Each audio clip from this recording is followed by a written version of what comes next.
শীতের রাতে আমার আপন ভাই আমাকে কলা বাগানে নিয়ে যেভাবে কাজ করল ভাই, আস্তে আস্তে দাও, ব্যথা পাচ্ছি। হ্যালো বন্ধুরা, আমি তোমাদের নূপুর আপু। আজকের গল্পটি সম্পূর্ণ শুনলে আপনাদের মেশিন দিয়ে টপ টপ করে পানি চলে আসবে, তাই হাতের কাজ করার আগে হাতের কাছে টিস্যু রাখুন।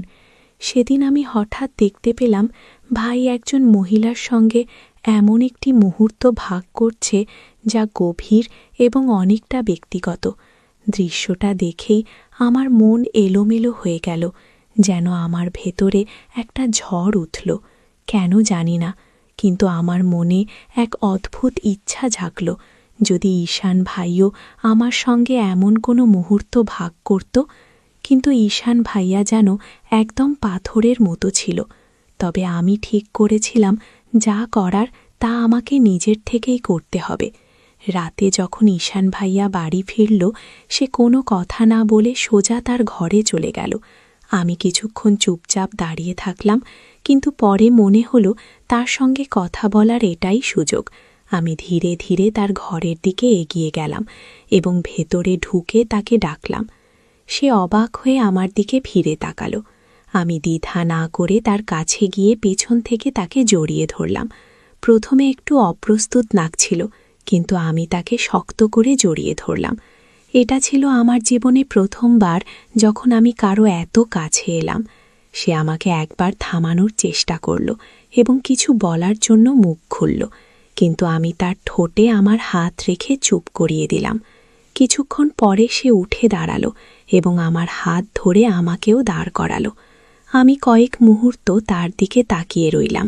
তখন সে হেসে বলল, "কি দেখছ?"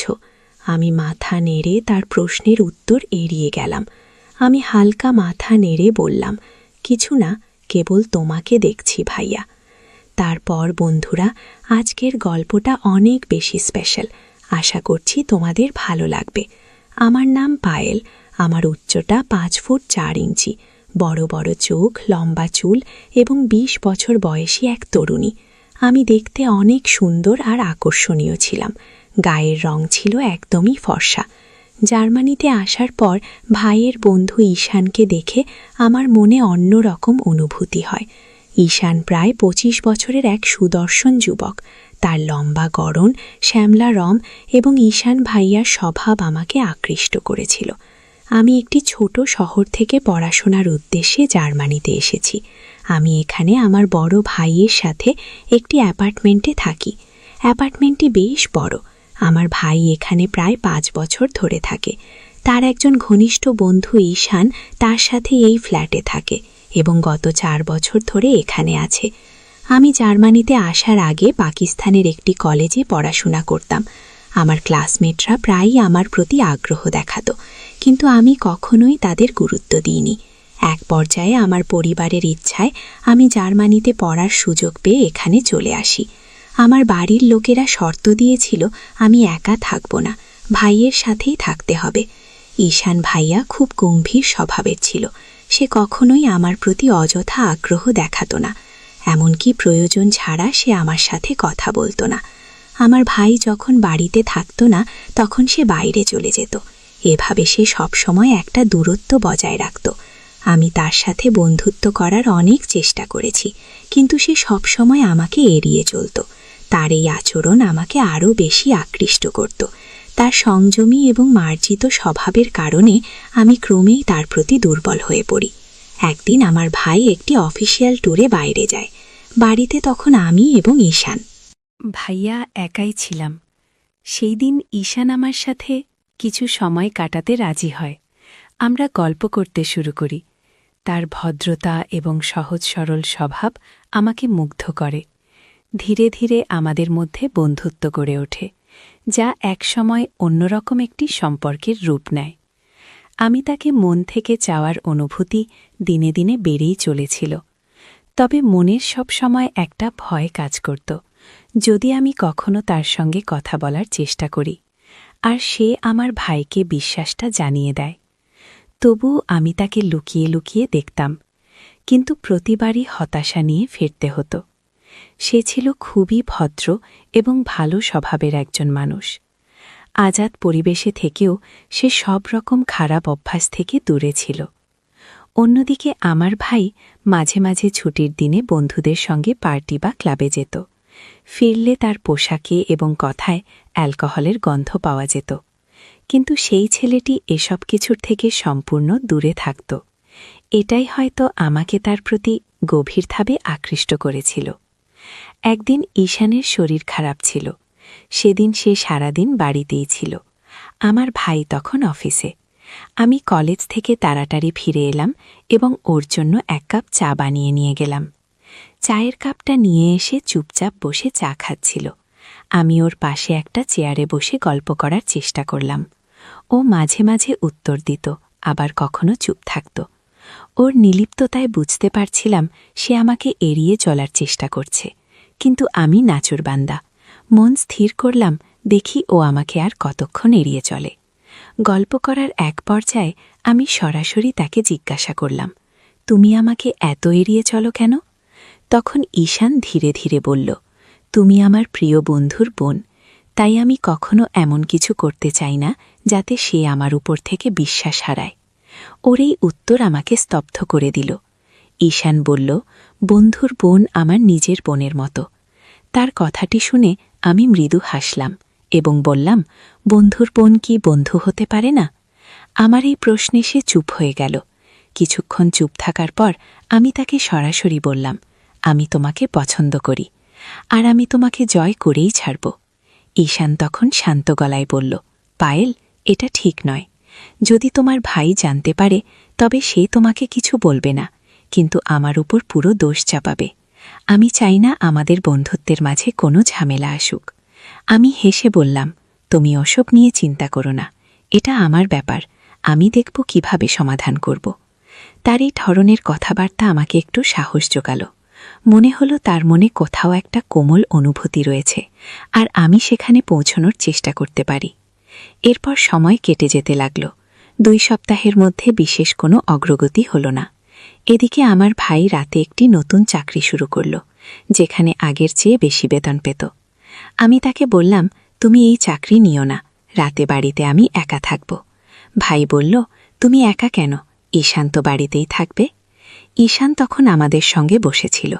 আমি ভাইকে বললাম, ঈশান এমনভাবে থাকে যেন বাড়িতে কেউ নেই। তুমি যখন থাকো তখন আমার একাকিত্ব লাগে না, তোমার সঙ্গে কথা বলে সময় কেটে যায়। ভাই হাসল এবং বলল, তাহলে তোমাদের মধ্যে ভালো করে বন্ধুত্ব গড়ে তোলো, ঈশান তো ভালো ছেলে। আমার ভাইয়ের কথা শুনে মনে হলো পরিস্থিতি ধীরে ধীরে আমার পক্ষে এগোচ্ছে, আর আমি ধৈর্য ধরে অপেক্ষা করলাম যে একদিন ঈশান তার হৃদয়ের দরজা খুলে দেবে। আমি বললাম, ভাই আপনি থাকেন না, আর ঈশান তো আমার সঙ্গে কথা বলতেও ভয় পায়। আমার কথা শুনে ভাই হেসে বলল, কেন ঈশান? পায়েল তোমার অভিযোগ করছে, ব্যাপারটা কি? ঈশান একবার আমার ভাইয়ের দিকে, তারপর আমার দিকে তাকিয়ে আবার নিজের ল্যাপটপের স্ক্রিনে মনোযোগ দিল। আমি বললাম, ও এমনভাবে আমাকে এড়িয়ে চলে যেন আমি ওকে খেয়ে ফেলব। ও আমার সঙ্গে কথাই বলে না, আর আপনি বলেন আমি একাকিত্ব অনুভব করব না। তারপর যোগ করলাম, ভাই আপনি যখন বাড়িতে থাকেন না আর ঈশান আসে, তখন আপনাকে না পেয়ে সেও বাইরে বেরিয়ে যায়। আমি মনে করি আপনি যদি রাতের শিফটে কাজ শুরু করেন তবে ঈশান হয়তো বাড়িতে আসাই বন্ধ করে দেবে। আমার কথা শুনে ভাই আবার হেসে উঠল। সে বলল, তোমাদের দুজনের উপর আমার বিশ্বাস আছে।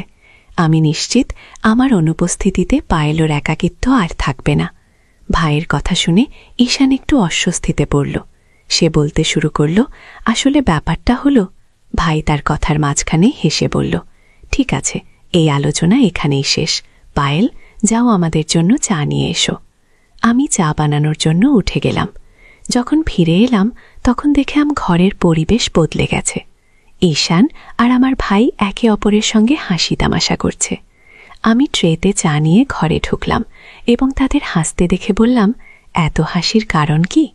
ঈশান একটু মৃদু হেসে বলল, কিছু না, ছোটখাট মজার কথা হচ্ছিল। আমি চা পরিবেশন করতে করতে ভাবছিলাম ঈশান কেন এত দূরত্ব বজায় রাখে। তবে তার আচরণে কোথাও একটা লুকানো অনুভূতি যেন ধরা দিচ্ছিল, যা আমার হৃদয়ে নতুন আশার সঞ্চার করল। ভাই বলছিল ঈশানের অফিসে এক আফ্রিকান মেয়ে ওকে খুব পাত্তা দিচ্ছে। মেয়েটার কাছে পাসপোর্টও আছে। আমি ওকে বলেছি ভালো সুযোগ, বিয়ে করে নাও, কিন্তু ঈশান একেবারে রাজি নয়। আমি মজা করে বললাম, তুমি না করো তাহলে আমার বিয়ের ব্যবস্থা করে দাও। তবুও মানল না।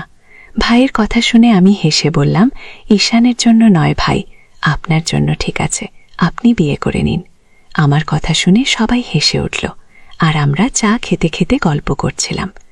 এই সময় আমি খেয়াল করলাম ঈশান মাঝে মাঝে কথা বলতে বলতে চুপি চুপি আমার দিকে তাকিয়ে থাকে। যখন আমার চোখের সঙ্গে তার চোখ মেলে তখন সে সঙ্গে সঙ্গে অন্যদিকে চোখ ফিরিয়ে নেয়।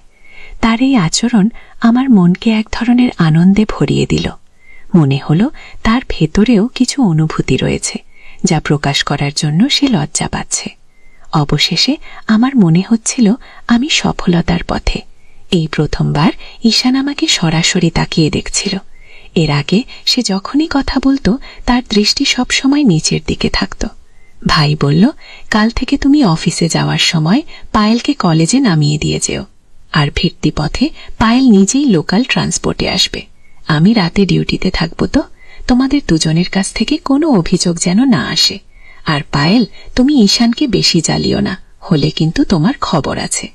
পরের দিন সকালে নাস্তার পর ঈশান যখন অফিসে যাচ্ছিল, আমি তাড়াতাড়ি তার গাড়ির সামনের দরজা খুলে বসে পড়লাম। সে কিছু না বলে একবার আমার দিকে তাকালো, তারপর গাড়ি চালাতে শুরু করলো। সে পুরো সময়টাই চুপ ছিল। আমি কথা শুরু করলাম, ঈশান ভাইয়া, তুমি যত দূরে যেতে চাও আমি ততই তোমার কাছে আসব। আমি আগেও বলেছি আমি তোমাকে পছন্দ করি এবং তোমাকে পেতেই হবে। সে আমার সব কথা চুপচাপ শুনে গাড়ি চালিয়ে গেল। কলেজের সামনে আমাকে নামিয়ে দিয়ে কোনো কথা না বলেই চলে গেল। বিকেলে যখন বাড়ি ফিরলাম, ভাই তখন ঘুমাচ্ছিল। আমি কাপড় মেশিনে দিয়ে ধুতে লাগলাম এবং টিভি চালিয়ে দেখতে বসলাম। সন্ধ্যায় ঈশান বাড়ি ফিরলে আমি তার জন্য চা তৈরি করলাম। এ সময় ভাইও ঘুম থেকে উঠে জবের জন্য তৈরি হচ্ছিল। আমি ভাইকে জিজ্ঞেস করলাম, আজ রাতের খাবারের পরিকল্পনা নিয়ে আমি ভাইকে জিজ্ঞেস করলাম, আজ রাতে কি খাবার হবে? ভাই বলল, আমি তো ডিউটিতে যাচ্ছি, যতদিন রাতের শিফটে কাজ করব ততদিন তোমরা বাইরে থেকে কিছু খেয়ে নাও। ভাই ডিউটিতে চলে যাওয়ার পর আমি টিভি দেখতে থাকলাম। ঈশান নিজের ল্যাপটপ নিয়ে তার ঘরে ঢুকে পড়ল। রাত 9টা নাগাদ আমি ঈশানের ঘরের দরজা ঠেলে বললাম, আজ কি তুমি অনশন শুরু করেছ? যদি করো তাহলে আমার কি দোষ? তুমি না খাও, কিন্তু আমাকে তো খেতে দাও। আমার কথা শুনে ঈশান হেসে উঠল। ল্যাপটপ সাইডে রেখে উঠে বলল, ঠিক আছে, তুমি আধা ঘন্টা অপেক্ষা করো, আমি বাইরে থেকে কিছু নিয়ে আসি। আমি বললাম, না, কিছু আনতে হবে না, আমিও তোমার সঙ্গে যাব, আমরা বাইরে থেকেই খাব। আমার কথা শুনে সে আমার দিকে তাকালো, তারপর বলল, ঠিক আছে চলো। আমি বললাম, তাহলে একটু দাঁড়াও, আমি পোশাক চেঞ্জ করে আসি। সে হাসতে হাসতে বলল, কেন, এমনি এমনিই তো সুন্দর লাগছে। আমি হেসে বললাম, যদি তুমি মনে করো সুন্দর লাগছি তাহলে এমনিই চলি, আর যদি না লাগে তাহলে অন্য পোশাক পরে আসি। সে কোনো উত্তর না দিয়ে দরজা খুলে বাইরে বেরিয়ে গেল। আমি তার পেছন পেছন বাইরে বেরোলাম এবং গাড়িতে উঠে পড়লাম। ঈশান গাড়ি চালাতে লাগল। কিছুক্ষণ পর একটি রেস্তোরাঁর সামনে গাড়ি থামাল। নিজে গাড়ি থেকে নেমে দরজা খুলল এবং আমাকে ভেতরে যাওয়ার ইঙ্গিত দিল। ঈশান বার্গার আর কোল্ড ড্রিঙ্ক নিয়ে ফিরে এলো। আমি বললাম, খাবার নিয়ে বাড়ি যাওয়ার দরকার নেই, চলো কাছেই কোনো পার্কে যাই, সেখানেই বসে খাওয়া যাবে। আমার কথা শুনে ঈশান কিছু না বলে গাড়ি চালাতে শুরু করল। কয়েক মিনিট পর একটি পার্কের সামনে গাড়ি থামিয়ে দিল। আমরা দুজন একটি বেঞ্চে বসে খাবার খেতে শুরু করলাম। তবে পুরো সময়টাতে ঈশান খুবই চুপচাপ ছিল। খাওয়া শেষে আমরা বাড়ি ফিরে এলাম। পরের দিন সন্ধ্যায় ভাই যখন ডিউটিতে যাওয়ার জন্য প্রস্তুতি নিচ্ছিল, আমি বললাম, ভাই, আজ তুমি ডিউটিতে যেও না। ভাই অবাক হয়ে বলল, কেন, সব ঠিক তো? আমি মৃদু হেসে বললাম, হ্যাঁ, সব ঠিক আছে, আসলে আজ বাইরে যাওয়ার ইচ্ছা করছে। যখন থেকে জার্মানিতে এসেছি তোমার সঙ্গে একবারও কোথাও ঘুরতে যাইনি। আমার ভাই আমাকে বলল, তোমাকে ঘুরতে নিয়ে যেতে পারবো না, তুমি চাইলে ঈশানের সাথে যেতে পারো, সে তোমাকে নিয়ে যাবে। ভাইয়ের কথা শুনে আমি খুশি হলাম, কারণ আমার পরিকল্পনা সফল হয়েছিল। ভাই বেরিয়ে গেল আর আমি চটপট উঠে পড়লাম। আমি নীল জিন্স আর সাদা শার্ট পরে নিলাম, হালকা মেকআপ করলাম এবং আয়নার সামনে দাঁড়িয়ে নিজেকে দেখলাম। সবকিছু একদম ফিটফাট লাগছিল। আমাকে তখন অসাধারণ সুন্দর লাগছিল। জার্মানিতে আসার পর এই প্রথমবার মেকআপ করলাম। এরপর আমি ঈশানের জন্য অপেক্ষা করতে লাগলাম। কিছুক্ষণ পরে সে এলো। দরজা খুলতেই সে আমাকে দেখল এবং এক মুহূর্তের জন্য থমকে গেল, তবে সঙ্গে সঙ্গে নিজেকে সামলে নিয়ে ভেতরে ঢুকে পড়ল। আমি দরজা বন্ধ করে তার জন্য চা বানাতে গেলাম। চা শেষে আমি বললাম, ঈশান, আজ একটু বাইরে ঘুরতে যাই। সে আমার দিকে না তাকিয়ে বলল, ঠিক আছে, তবে একটা কথা মনে রাখবে, সেখানে গিয়ে কোনো আজেবাজে আচরণ করো না। এই বলে সে প্রস্তুত হতে চলে গেল। রাত তখন প্রায় 9টা। আমি তাড়াতাড়ি গাড়িতে উঠে বসলাম। আমরা জার্মানির একটি বড় ক্লাবের সামনে পৌঁছালাম। সেখানে গাড়ি পার্ক করে আমরা ভেতরে প্রবেশ করলাম। ক্লাবের ভেতরে ঢুকতেই তীব্র মিউজিকের শব্দ কানে এলো। ইংলিশ মিউজিক বেজে চলেছে আর রঙিন আলো। ছেলেমেয়েরা নাচছে। ঈশান আমাকে নিয়ে পাশে একটি টেবিলে বসল। আমি ছেলে মেয়েদের নাচ দেখতে লাগলাম এবং মনে মনে ভাবলাম, আমিও যদি ঈশানের সাথে নাচতে পারতাম। কিছুক্ষণ চুপচাপ বসে থাকার পর আমি ঈশানকে বললাম, এখানেই বসে থাকব না কিছু খাওয়া দাওয়ার ব্যবস্থা করব? সে বলল, তুমি বসো, আমি কিছু নিয়ে আসছি। আমি মনে মনে ভাবছিলাম, অন্যদের মতো আমিও নাচতে চাই, কিন্তু ঈশানের উপস্থিতির কারণে কিছু বলতে পারছিলাম না। অবশেষে সাহস করে বললাম, ঈশান, চলো না আমরা দুজন একটু নাচ করি। সে কড়া গলায় বলল, না, তুমি সীমা ছাড়িয়ে যাচ্ছ, আমি এই কারণেই তোমাকে আনতে চাইনি। আমি বললাম, এখন তো এসেই গেছি, একটু নাচ করলেই হয়। সে বলল, না, আমি পারবো না। আমি জবাব দিলাম, তাহলে ঠিক আছে, আমি একাই নাচতে চলে যাই। ঈশান বলল, যাও। আমি উঠে পড়লাম এবং অন্য ছেলে মেয়েদের সাথে নাচতে শুরু করলাম। মনে হচ্ছিল যেন এক অন্য রকম প্রশান্তি পাচ্ছি। নাচ চলাকালীন হঠাৎ একটি ছেলে আমার কাছে এসে আমাকে তার সাথে নাচার আমন্ত্রণ জানালো। আমি সেই প্রস্তাব গ্রহণ করলাম এবং তার সাথে নাচতে লাগলাম। কিন্তু নাচের মাঝেই ছেলেটি আচমকা আমাকে স্পর্শ করার চেষ্টা করতে লাগল। 1-2 বার আমি তার হাত সরিয়ে দিলাম, কিন্তু সে থামল না। তখন আমি নাচ ছেড়ে চলে আসার সিদ্ধান্ত নিলাম। যখন ফিরে আসছিলাম, ছেলেটি আমার হাত ধরে ফেলল। আমি নিজেকে ছাড়ানোর চেষ্টা করলাম, কিন্তু ব্যর্থ হলাম। হতাশ হয়ে আমি ঈশানের দিকে তাকালাম। ঈশান আমাকে এই অবস্থায় দেখে উঠে এলো, ছেলেটিকে সরে যেতে বলল এবং আমাকে ধরে টেবিলের কাছে নিয়ে গেল। টেবিলে বসতেই ঈশান আমার উপর বিরক্তি প্রকাশ করল, কিন্তু আমি কিছু বললাম না। ঈশান আমাকে ধরে গাড়ির কাছে নিয়ে এলো, গাড়িতে বসাল এবং দ্রুত গাড়ি চালানো শুরু করল। পরের দিন সকালে প্রায় 9টা নাগাদ আমি ঘুম থেকে উঠলাম। ড্রয়িং রুমে গিয়ে দেখলাম ভাই এবং ঈশান একসাথে বসে গল্প করছে। আমি মনে মনে ভাবলাম, নিশ্চয়ই ঈশান সবকিছু ভাইকে জানিয়ে দিয়েছে, আর এখন হয়তো ভাই আমার টিকিট কেটে আমাকে ফিরে যেতে বলবেন। আমি নিজের চিন্তাগুলো সামলে বাইরে এলাম এবং বললাম, শুভ সকাল ভাই এবং ঈশান।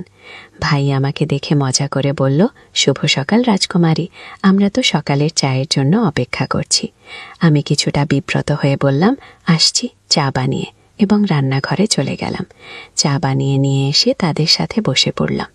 আমার মনে হচ্ছিল ভাই যে কোনো সময় আমাকে বকাঝকা করা শুরু করবে, কিন্তু তেমন কিছুই ঘটল না। চা খেয়ে ভাই নিজের রুমে গিয়ে শুতে গেল। আমি চুপচাপ ঈশানের দিকে তাকালাম। ঈশান আমার দিকে তাকিয়ে মৃদু হেসে দিল।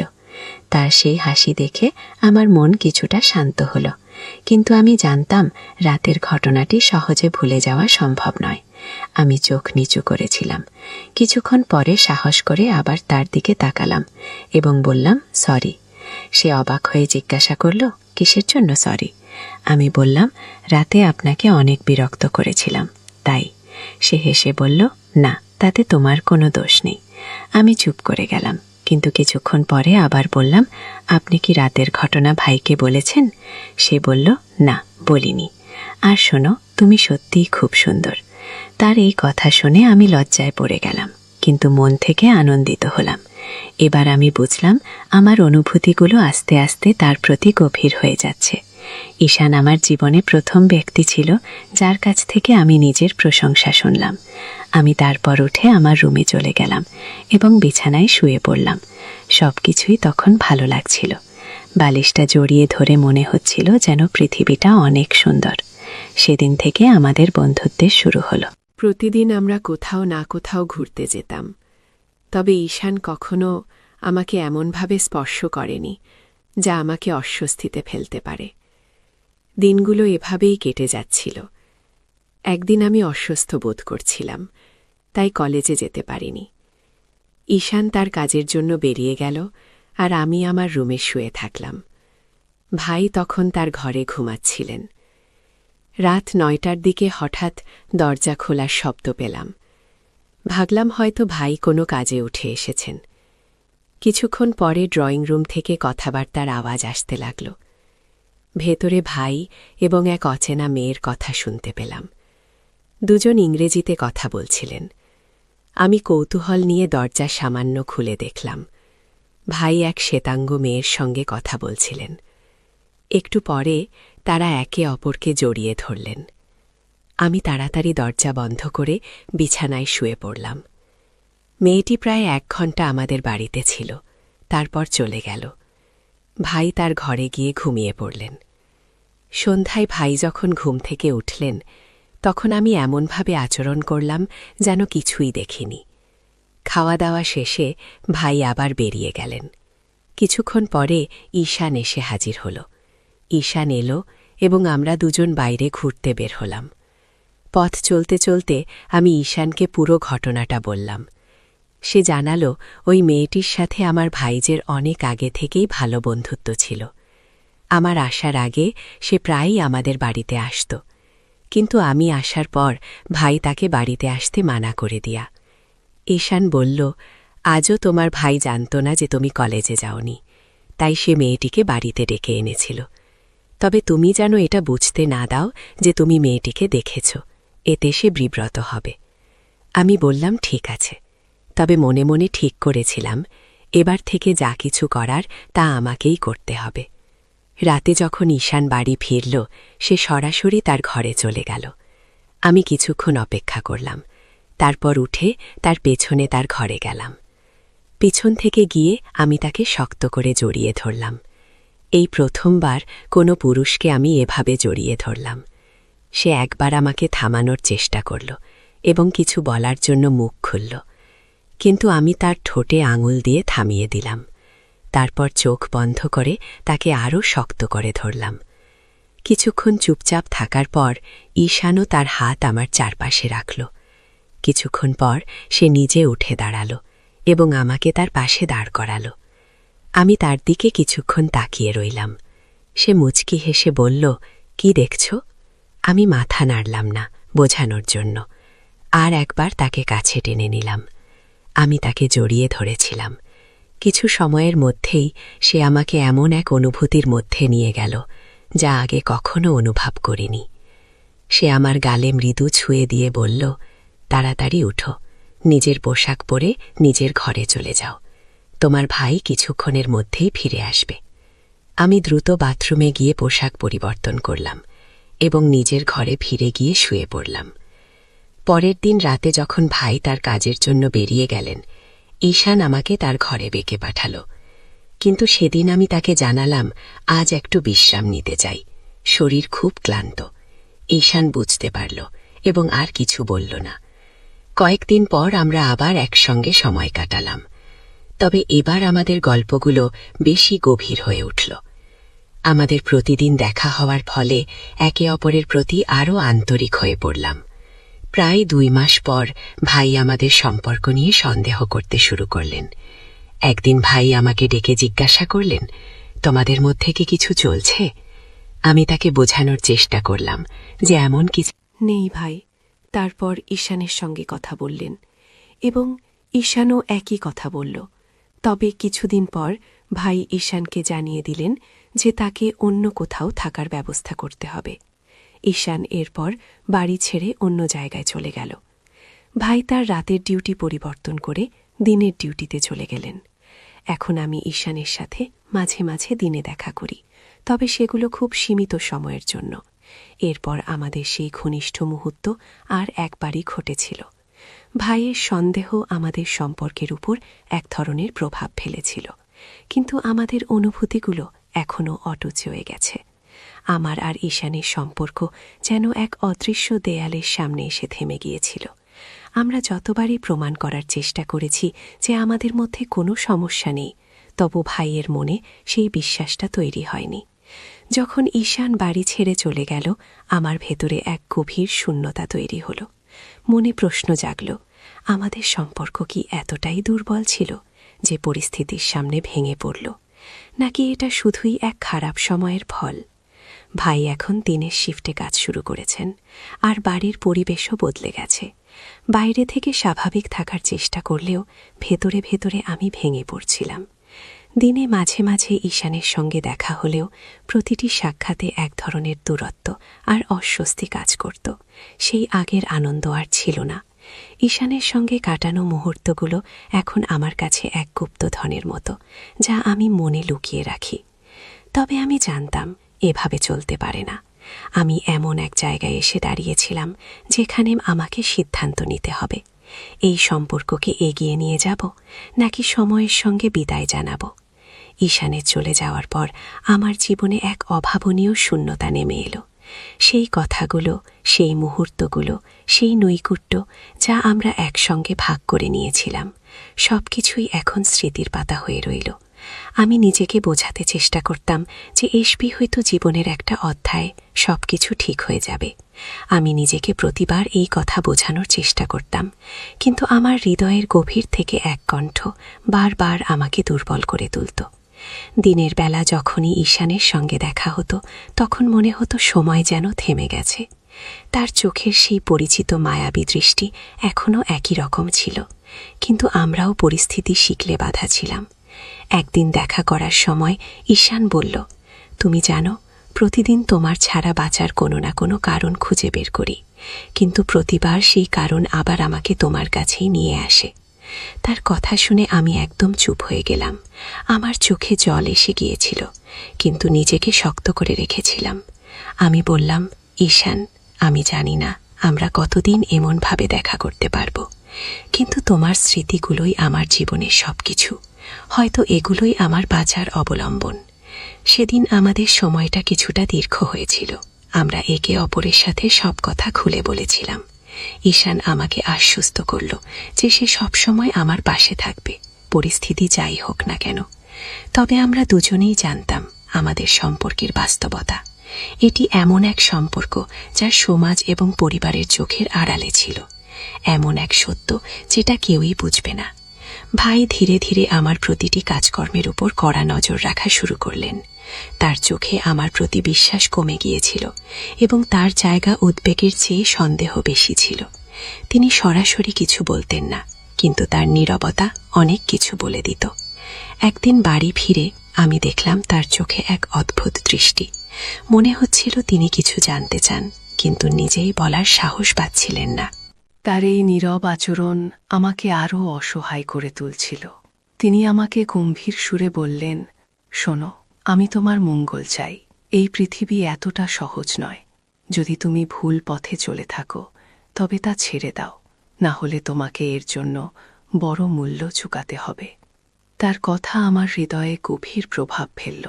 আমি জানতাম তার উদ্বেগ যুক্তিযুক্ত, কিন্তু আমি আমার আবেগ দমিয়ে রাখতে পারছিলাম না।